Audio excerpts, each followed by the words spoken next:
Progesterone.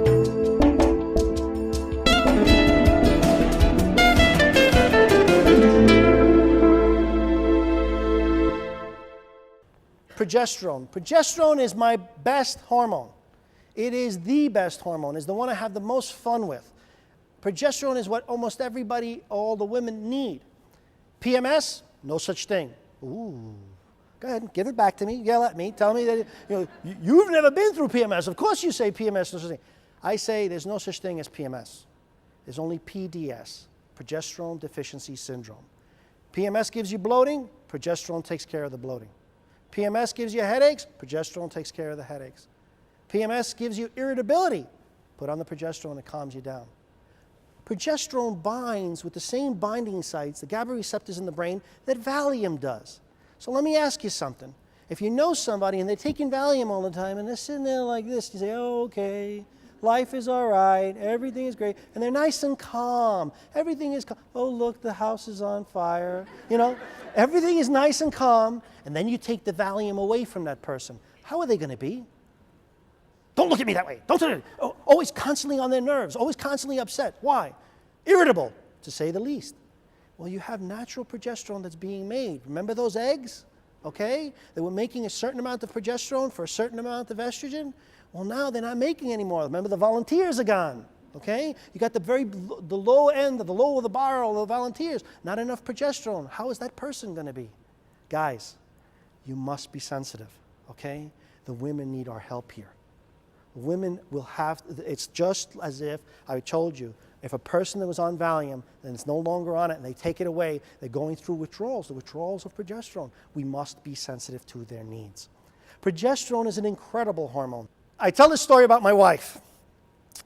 One day I'm over by the refrigerator and I open the door and she comes in, and when I'm there by the refrigerator, she can't get through because of my small demeanor.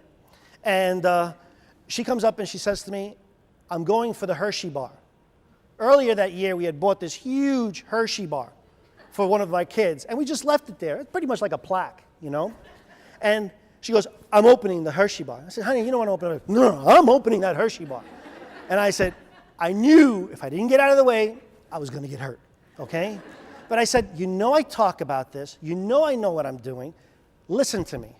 Take a little bit of sugar, take a little bit of progesterone, and all of a sudden, it'll go away. The craving for the chocolate goes away. And she said to me, all right, I'll try it. You see, when a man has a craving for chocolate, it's usually due to low magnesium. When a woman has a craving for chocolate, it's a life or death situation. You know, if you, and I say this jokingly, but not really, okay? Because it is. It's a life or death situation. Why? How can I say that and honestly explain it? If you look at what happens when a woman is progesterone deficient, estrogen dominant, okay? The estrogen being dominant causes the yeast in her body, in her colon, to flourish. As that flourishes, it takes away the glucose from the blood. So just like a person who's diabetic that doesn't have enough sugar, her body feels like she's going into insulin shock. The brain says, I need sugar. The mind says, I want chocolate, okay? Now, understand something. You get that double Dutch chocolate ice cream sundae in front of you, and if you ate 2 or 3 teaspoons and waited 20 minutes, a half an hour, the craving would go away. The problem is you still have the craving and you still feel empty, so you continue to eat. By the time you finish eating, you have 99% of that double Dutch chocolate sundae that's going to sit there and go into these parts of things, okay, later. So that's one of the problems with the hormones. You have to be able to understand what's going on in your body. To make a long story short with that one, 10 minutes passed and she didn't ask me for the chocolate. 15 minutes passed. At 20 minutes, I took the chocolate and I said, honey, do you still want the chocolate? And she goes, ugh, please, I couldn't even look at that. She had nothing but a little bit of sugar and some progesterone to keep her in balance. That was the difference.